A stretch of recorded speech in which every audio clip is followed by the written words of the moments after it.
le zaina hian hei kan thu pui tu ania Isua zirtir kan ni na anga thangzelin pathian thu longai kham eng po ni sela kan thlen china tang khan mai song je ang u athulal pan kan za khan mal song lo se amen ole eng hian han en chodon ta ila pathian thu tangin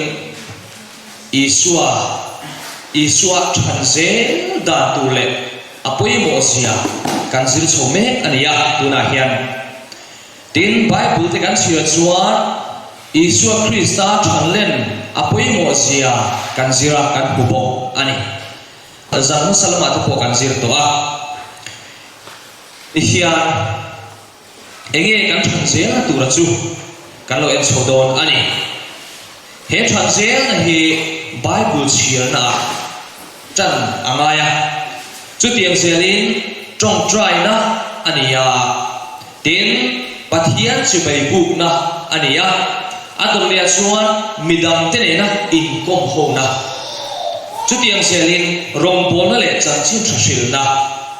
tin pathian ong pui na sia chan na apoi mo hlom kok mai hi chu kan chan chho na tu ra ta na kan ti tu poi mo em mai ania Bible chia le trong trai na te chi bai buk na te hi chu kan nei re ani arin oma kan nei fo le kan ti fo ani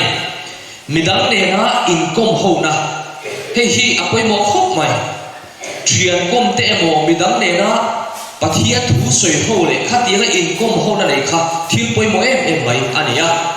ring tu te a in kom ho fa pathia thu ran soya chu tiang tang suan ring tu le ring tu kha anin chem a ton thrin ani chu tiang seli te somni kan tiang chi te pathia ne na in ton shia na kan lo nei to thin a te kha kan lo nei to te kha ti khan kan hanin share to na kan hanin shi to na kha khanin na sa takin ring tu le ring tu te kha min ti chak thrin ani apoi moi me mai ni chu tiang seli rong bol le chan chi thashil na ti ni a ei rong bol hi apoi mo zia kan sia kan soya chu ti ro le ro chuan rong bola han chu hi I a har thin em mai ani rong bolin chuak vek don te la a thei lo wani chu wang chuan rong bol na apoi hian chi sang sang om ti hi kan sia apoi mo a ko shana rong bol te oma va chu ka rong bol te oma thelom khove khota rong bol te a omani chunga chuan awa in voi khata kan ti vek thei lo chu tianga chuan ko shana en kol tu tur bi ka ro te chuan thilung le ti tak setin pathian tan rong ko shana an bol don ani chu tiang selin chan chin thashil tu point pol lama chan chin thashilin pathian rong bol na avadai ve pokang chu tiang chuan he rong bol na hian rin na thanlen na dong tak min pethin ani tin hei keima po hianin ka ti thina pathian thu kan soi tam chuan keima ni pai kan lo tong trai tama keima ni a po hianin na satakin hei in fui tharna alo omani in chu mi piala ma chuan counseling pek hi keima ni kan thang o the ni ka ti duwa a then chuan phone na tang ten ron phone na a then chuan he ta I WhatsApp tang te in chung chu pathian thu kan lo khila lungai a then chu an lungai an chap zoi so runa te an chapa a then chu in ti hlum tum to ril lu be dok ten ron bia chung ho pathian mangai na kan han khila trong trai na ne kan han ti hian an ma ni piala ma ke ma ni a soi tu a hil tu te po kan lo lok thi ani chu bang sun rong bol na hi a lok thak em ma in chemal ton na tu ania go shan member te chen om le chen om te po rong bol hi in nei ton sak chen tu ani chu tiang selin pathian om puina sia than na pathian om puina sia than na hian huai sen na min pe ni ka soi du ni pathian in min om pui ni ti chian na hi chuan in ke ma ni po thamuan veng na te eng tia ka tia lim veng na te min pe ni hei a huai em maya mi tam tak te na an nei lo nei na ani kan ti te a sa tam tak te hian he pathian a hamuan veng veng na te hlim veng veng na le lom veng veng na hi mi tam takin an nei tlat lo nia chu wang suan eng ang din huna po dingila sum le pa ya lo re thei deuh po ni la pathiana dim na kan nei ai flu a om lo vani te zena hian kan hriat har kadu ani Isuan Pentecost ni khan kharau thiang lim alo khengti kan hri a di bote pum ni kan sia chuan he kharau thiang lim dom tura an nun sa an om dan an nun phung atang hian zirlai poimo tak kan zir don ani he kharau thiang lim lo khem ma hian zir tir te hi pindan chung numa hun khadan oma te chuan a then chuan an in le ram lo te chu an han sal ta a chung te chu an ron kenga ta pi kom lovin an in trom vet mai ni chu thilung hun khat puin an oma tharau thiang ni man dom vel wang ti lau re rengin nun an mang ani chu tiang chuan pathian ne an in ka a vel wang ti lau re rengin hun an mang an pulami te khan an mani khan huat na lo mang ti te kha an hlawani an mani enge fellow ti khan satakin anin enfia chu tiang thilung hun khata an om na chuan enge bo kan ti chuan I sik na te hlem hle na te chuan mun an sam lo vani aro pui ti ro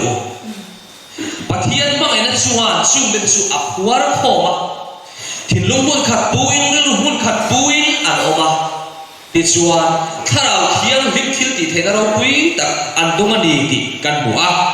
chu dia tharau thiang le ma an kha ta bua chuan an thu soi tim re mai te chu pathian in mal a soma an nun em maya an trong kam chuak tim re mai kha mi thin lung khem pha ani zel mai ni voina hian unau te han ngai tu tem u atu mai po he kan trong kam chuak pathian thu kan soi te re hi mi thil lung khem pha an veng le chu su kan nei tu angai ani te chuan tharau thiang lim ne na ronan pol chia mai kha chu ni kha thil thu khan mi engza tin ye baptisma chang kha mi sam thumin baptisma an chang ani chu tiang sia chuan ni tin ring thar an ma ni ron bel tu mo pathian thu zoma pian thar chang baptisma ron chang kha ni tin kha aron om ta se mai ani chu thang se ten na chuan enge kan mu thin ma son na mo ni thina ma son ve turin zana hian kan ril ru kan siam thar ka du ani ita zeta pathian ne na in zom da nu nei tura kan be angai ani ngut ta ka pathian le ka thu kan sia chuan pathian thu tiam ro pui tak tak kan hua ti chuan tu thum hui luana kan sia le tu thum thar luana kan sia chuan pathian chuan ka om puyang cheu ti hi voi tam tak asoi ni chu hei thu tiam si nga chuan asoi sin per pon ani tu thum hui lam lo enila adam le evi huna khan pathian ni a chen puya a op pui to ani te chuan ami sim siam te ne in pol ho na an ne thena turin an zinga chen ve thena turin sabat ni asiama marka pum ni cha som ni pasria chuan engting ye ti kha sabat ni chu mi hring te ta na siamani atini chu ba chu mi hring ten sabat ni pathian ne ra an le dum thena turin an siam sakle ta zuya Israel fa te na po khan an zinga chen thena turin enge min siam sakro ti kha bia bu min sak sakro atini te chuan bia bu kan sak sak boka pathian chuan ami te na in lei chi na thata nei atu ani te chuan thum thara ma po aming Emmanuel ti kan lo wa mathai se kan ma kan ma la ni Emmanuel ti bin chuenge kan ti chuan pathian kan ne na om ti ani abul chan na po khop mai te chuan hun to khengin engtin ye se ti te na kha ti kha kum khua in khovel to kheng po in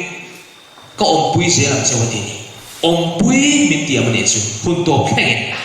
thà nào thiêng linh za tua na kan zing a che thế na turin akal san tua po mo khove la chua san tua po zirtir ka ne na po khan akal san don khan vana lo san don khan za tua na ông bùi tu tu thà nào thiêng linh a tiệm tu thu kha ashin ani chút tiếng xia xuan ý xuan này cũng khóa cắn lên hun tụ cần phát hiện alo nia alo cắn lên ngày đốt alo cắn lên hun áp bộ anh này nó cũng khóa ống tụ cắn nhị thu tiền chú mình để bộ anh chú vào xuan hệ thu tiền rồi quý lúc tụ mấy in này là có ống dễ làm thế dễ là hiền cắn vốn lên cả đủ anh chú tiếng là phát hiện ông bùi nó cần sang anh phát hiện ông bùi nó cần này anh cần xuyên này thì cái mà anh cần xuyên rất xuân phát hiện ông bùi nó cần trắng này thì cần xuyên rất xuân khoai xuyên là cần này đó lúc này na har sat na mang ăn na ruộng mà policy phát hiện ông bùi nó cần trắng thoát xuân chung lúc này na har sat lại mang ăn na thì chung phát hiện này cần tuột xuống thấy đó anh và thiên chú cần tên là em tìm lại của in ông mà mình ông bùi anh thì xuyên của các thiên tham nguồn ông xuống là vậy thiên thật xua này ông bùi nó chụp các sẽ thấy tắc lâu mình ông bùi tắc là vậy anh tìm mấy thế mà sẽ chúng mình vàng chuan và thiên thì ít nè này một các nè này một thiên ông lâu thì na anh rèn rồi anh mình tâm là chuan và thiên ông bọn mình về nè mà sẽ phát hiện chú ở ông anh đi chiang xia này đâu phát hiện ông anh lâu vàng khan phát hiện ông là về thì nằm anh học là vàng phát hiện chuyện đấy cả sẽ về tập tắc lâu thì tu anh ông vàng in phát hiện chuyện đấy cả chẳng là vấn đề thì nằm anh xuống là vấn đề thì cần xuyên anh hệ mình em cần tăng là đại mất bộ hiện hẳn em tại là hệ thiếu xiêm mỗi lúc tục xiêm tu hi ông ai mình sinh cho là xiêm đó lâu rồi chú vào chuan xiêm tu mà này bắt hiến lệ thủ cái xiêm chuan anh tin nghe thì lệ điều đó là mình bốc sòng thúc bắt trang đấy à tin ima suy tu chú là pa này à ít thế là ông dễ là mà ít thòng là vàng chia cần bộ akal san top là vàng chia lão su là giảm hết su mình tin đấy chú kan Bible chuan bắt hiến mình cần san đón là cái gì thu tiền mình bị hei pathian thu tiam hulu tuk bai chu ani unau teu enge kan lunga ya tro pathian min kai suai tu hian min ompui atiama khoi puna po mai la khoi puna po kal mai la ompui min tiam tu kan pathian he leile van ne na chang tu ani chu leile van ne na chang to tu hian nắm mà lệ cái mà tìm lâu nó tắm tập lom thủy mà xe xuân nó lệ anh em bộ đại biểu nó bộ lom thủy mà xe và thiên ông bùi này thì miễn trần tiền đó chú mấy biết là mà cắn nung lâu đại xuân có cái bộ chú xiêm chặt na mới thọ sậpตัวnày chú tiền và thiên này chú cần nhỉ hết xuân cái xin thầy lâu cần thì miễn để sập tu lệ miễn xin tiêu thầy tu chú và thiên này chú bằng xuân sẽ là hiền giặc lâu chúng bội thầy tố ít chuỗi là dám là viên mà lắm ít bận dễ làm đâu bà thiên ông bùi na chẳng tỉ anh nghe ông gì à giờ này hiền bội nga cần dìu đồ na cần dìu lại na cần cày chuối na bội na mình suy làm hiền bội nga ang tar chuông à chung te chu cần yên hậu sầu đồ anh bà khát na chuan mang ấy na cần đông mang ấy na đông lộ cần ôm em lẻ trâu nấu bằng cái bộ nu lệ ba cái mang ấy na cần đông à bùi thiên cái bọn bát hiền mang ấy na cần đông anh bát hiền mang ấy na đông bị ria phải chuyện na này đồ cần ôm em cái bữa cái này chuyện này chú chú bát hiền hiện mình vẫn mang ấy bị em thì cái này chuyện nó là cái này chọc cái này testimony soi tam taka po pathian hian min van mangai bi anin ti thewani chu wang chuan pathian mangai ne hi dong to fek kan nia min mangai bik lia ati in hriat na hi nuam ve riaw ani pathian in min mangai ni ti hriat ti aro puya ahlu ani ole es Joseph kidar hi tuna kan zirme ziak tu hi ani ya ama ne na tanga ate so mane soi kan ngai thadone ti hian na soi ni house to na tangin Chicago pan turin thona chuan an chuang ani chutia thona an chuan na chuan information technology an how to an executive chu abula achua ati hi puita ani chu ti chuanin chutia thona an tholaya an ti na chuan chu executive pa chuanin ati hian soyani khover kun sang ko in ati ka chum te hi ka kalsan thina ka chua bo san thina ti chuan ka chum te ka ngai the maya an mani piak na tur po hian phone number asan pa hi ka nei ani ati ni chu mo ti chuan an mani na thowa kha chuan an company po ka tiang chu kha information technology a tha thona kha chuan an phone man reng kha an ho tu ten ho nge thu nei tu te kha ni tu nge voini a hian an biak ti kha an en sak le thin ani chutia ani chu po chuan eng ti khuna po a chung ten an biak ero chu an phal saka ti chuan a chung te po chuan an on phone huna an pa hian alo la dona ni ti kha an hria ani chutia chuan Joseph ki dang he na chuan an soya an hui fanau te o pa ka ngai nom ti anei lo thu a soi poka te chuan eng anga buai po ni ro se na enge na tho lai nei po ni sila a chum te an phone to chuan a chum te petorin atna akan san thi ati ni chu chu ta chuan zilai poi mo mai chu ka zir chua ka ti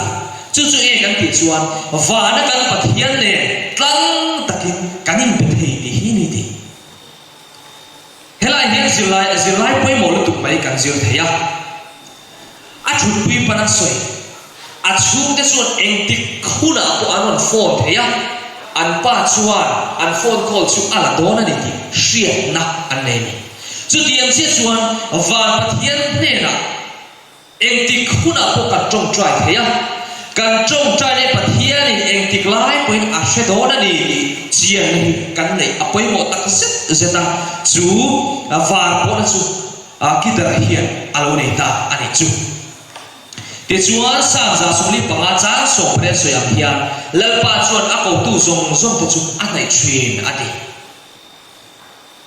ti hian eng tin nge lo in chu zomila Joseph kidar chuan ti hian a soi ni chu trong trai ne na ama kapanin ti puai angin a in ngai lova ati kadam lova ka beton changin min khamwan turin a local thina ani lo poin ama ayo min khamwan tur a lo tir thina ni ka phur changin ama chu ka ko chuak theya pathian ne mimal in lai china kan ne ni ati avan ro pui tak e unau te usana hian pathian ne in lai china nget tak nung tak kan nei vem le he ziak tu Joseph kidara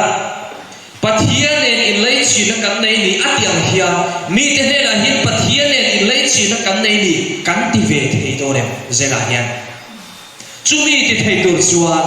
a zong ra lalpa tan kanin plan angai ani lalpa zo le chuan engtin nge ati le Jatuan hafa ka khan alo soya kan singa pathian alo chen ve ta tang khan pathian in kan har sana zong te min hriat hiam pui kan mang ana zong a min tuar pui ti kan the thei adama thami to chuan a mei a pa in min siam tu chu mi sual te thian ani ti an the hiam thei ta ani ati chia zoma khongai na thuwa zirti na ti da te lim na thu tiang tinate mangai rom pol na tinate heleya chandam tu na pathian sia lam thina te than pathian chu kan hne na awam tak zet ani ti chiang takin kan hu te in min lo shin ani khovel thil khena tangte khovela kan thil bu thil siam tangte po hian pathian chu kan hne na omani te chiang takin kan bu theya pathian chu kal bu san thri mai la tro ani chuan kan kal bu hen aphal re reng lova kan ko pha maya aun thri ani chu ti ruale chuan kan hriat tur poi mo em chu setena hian pathian la tra kan bo tu in thei to palo chu ovea setena chuan sual kan ti a kan lungai chang hian pathian chu min hlat taka om anga min lai tira pathian chu hlat em le kan ko na po chang du to lo agin min lai ti thin ani suala kan thu changin chu setena thil tu chu ani ya ma se unau tu chu dot ani ti ka sei tu a kan sualai berpon pathian chu kan au pha ka a om rengani ti zena hian I thara u kan lungai sang ti kan chau sang ko poin pathian chu kan ko pha ka min tran pui turin a om rengani ti hi kan fiat siana kan fiat thar ka du tak zet ani pathian chu mangai na ani kan awangin eng tika ama min kal bo san don lo mangai pathian ne ya chu wang chuan zena hian kan pia kan pathian hian min kal bo san don lo suala kalau tu pal po ani theya thil sual kalau ti pal po ani theya mangai tu pathian ne ra hian ikiram u amma thuka min mangai tu he khovela he an om chuang lo kan nu pui kan pasal kan fa te ai po hian pathian chuan nang le ke hi min mangai ani pathina chuan malin kan om ngai lo avan dik he thu he malin kan om ngai lo ani ring tu te pathian om puina chu kan ma mo da na sirin aloi buang fo thri achang chuan kan rin na fianan hian ai buang har cha om thri na engtik huna po pathian chu in buang turin a in pere ani pathian om puina chung changa thil phurom berchu limna aken tel hini tin kan zirlai minon shila adik khop mai pathiana pian tharna kan changa pathian om puina le chen chilna kan han hriat chian tak china chuan limna omani keimani hian limna pathian om puina kan chan chuan mo ram huai te hiya min lo hlam nia ma se pathian om puina I chan lo chuan pathian om puina ka chan lo chuan ram huai te hiya min hlau reng lo pathian om puina kan chan hian ram huai te hian min hlamani ti hi achiang em ani sa som le paruk cha som da chuan limna kim chu ipula om ani iding lama chatuan nom na om bok sia ani chu pathian chen chil tu ta kan chan tur chu ni ta ni chu zare pathian om puina tak ichang ani chuan ka suita khan limna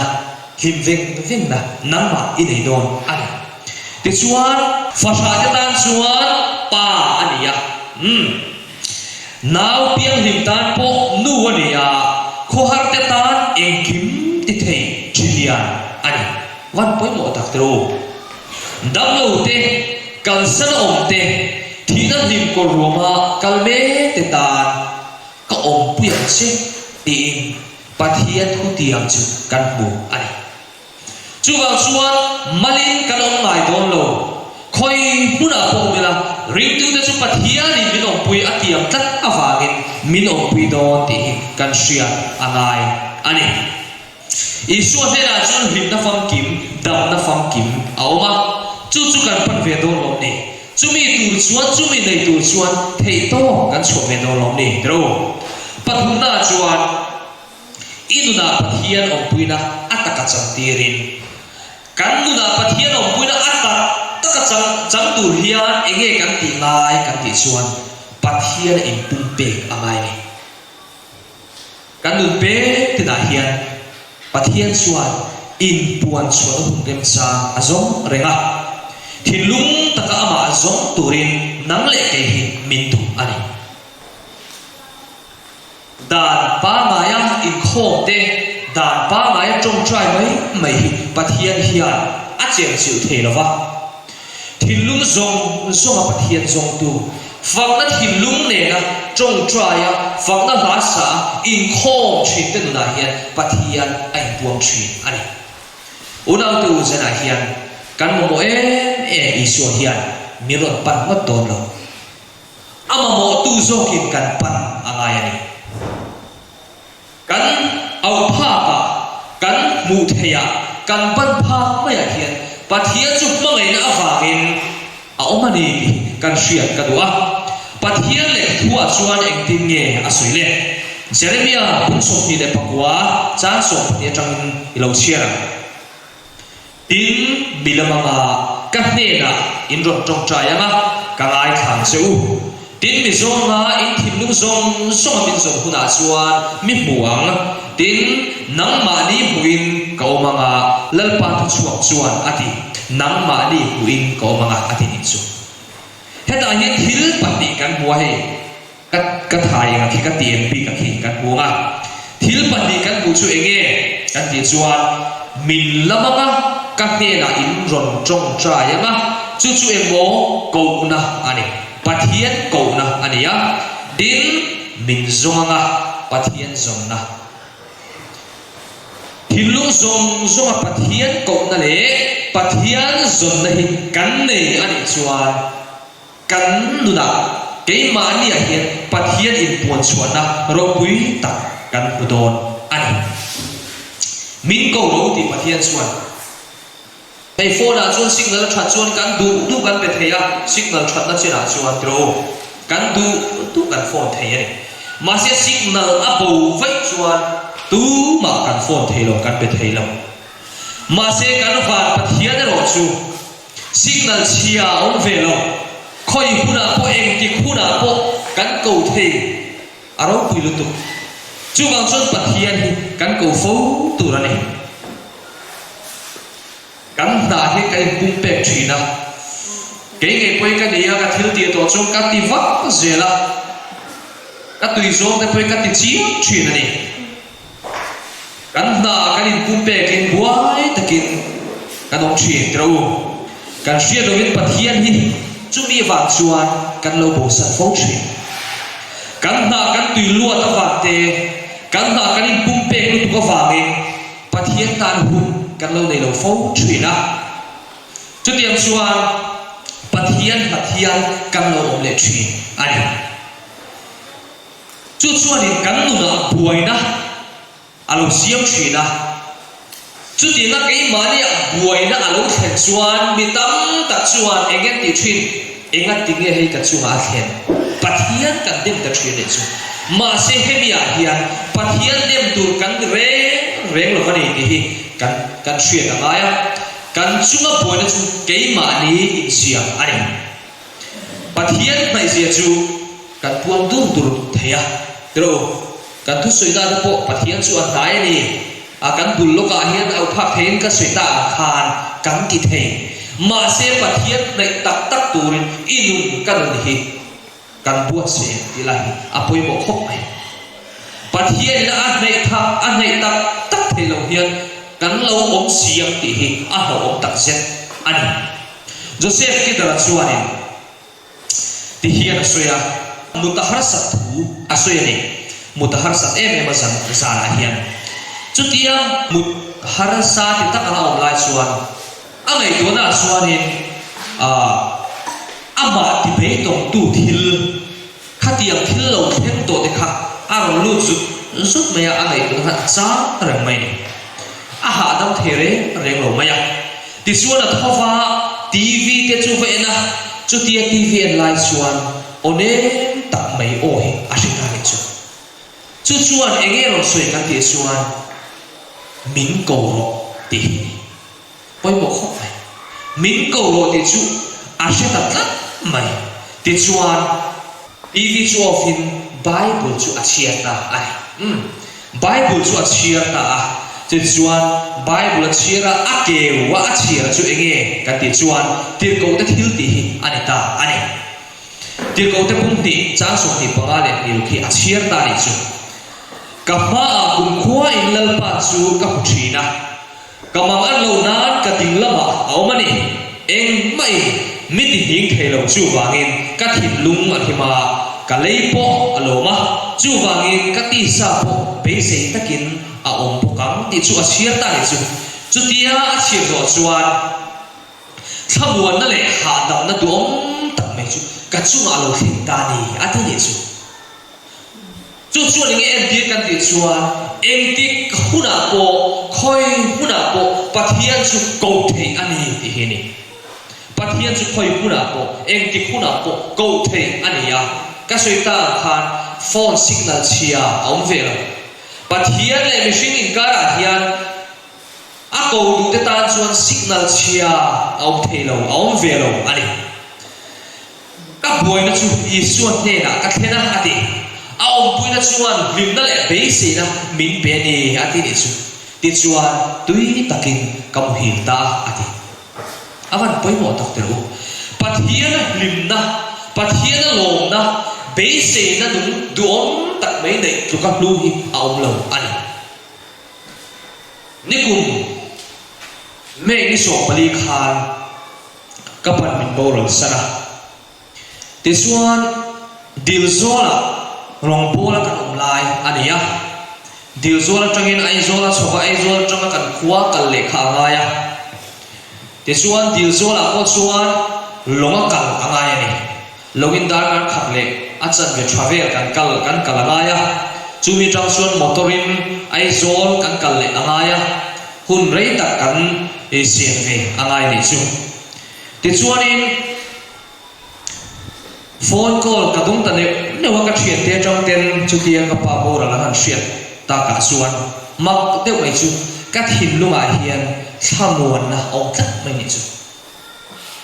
thamuan veng na te hi oma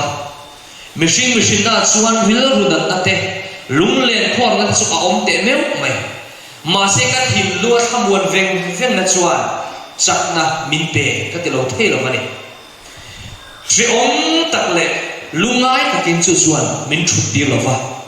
ta chuan pathia tharau thiang ni min om puya chu lungai na huama chuan min hne ma ka thin luma chuan ege aron soi ka ti chuan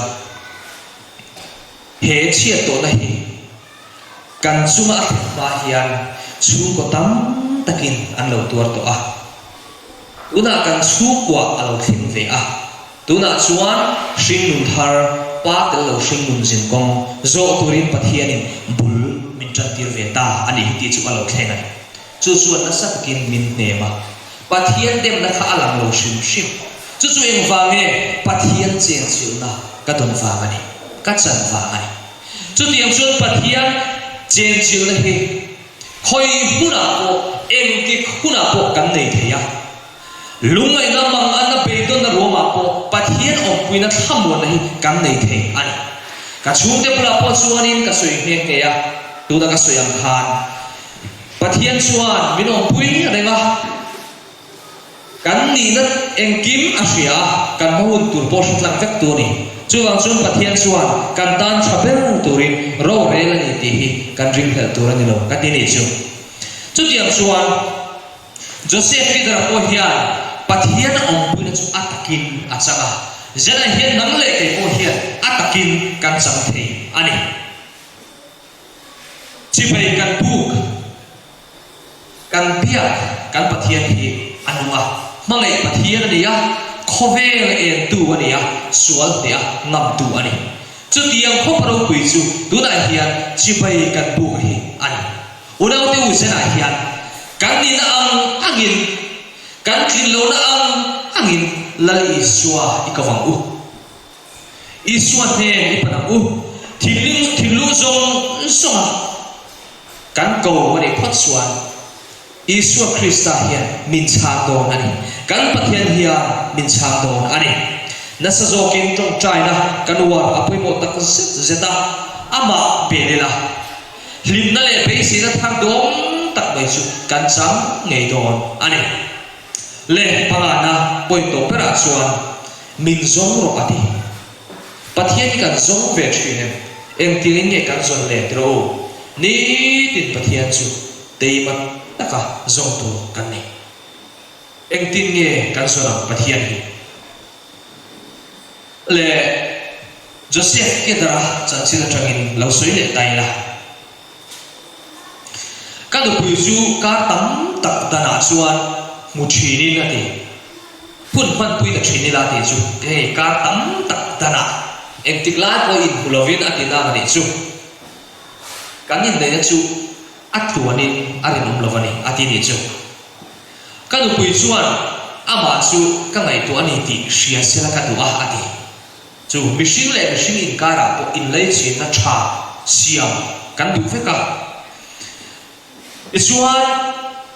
kan om dun the nan hun po ka da sang chin ve ngani ati nu pai kara po in kar afil thena turin le lim taka om thena turin anu puitan hun ai sem sak thin nei chu kum som li ai tam in nei to mai la apula oma ama chung chang jir chu kala phu rengani ti ni chu van ro pui ti ro chu tiam chu ring tu te han ni ta fe mai la avan nuam don e chu tiam chuan pathian zon ko a hian pathian zong zel hi kan ni pui ber lo ni ta sela in pum pe kin pathian ni zong ta zel mai lang nang le ke hian siam thang ro pui lu tu ki kan sang nge ya min ti poi tu te da sha pathian zon na hun kan man angaya ama kan fianga wa amal so su kan dong do ni chu ti la pathian thinlum zong so kan zon phot chuan pathian fiat na awanga mo ke malian lim na le lom na le mal so na le be se na dum chu kan dong do ani ni tin pathian om pui na sang turin ama chu zon tum ta ta u trong trai na sa zo mangin pathian hi avila trong trai na mangin pathian kan ko reng the ya khoi muna ko mila ka soi ta khan pathian ne na kan thlen reng the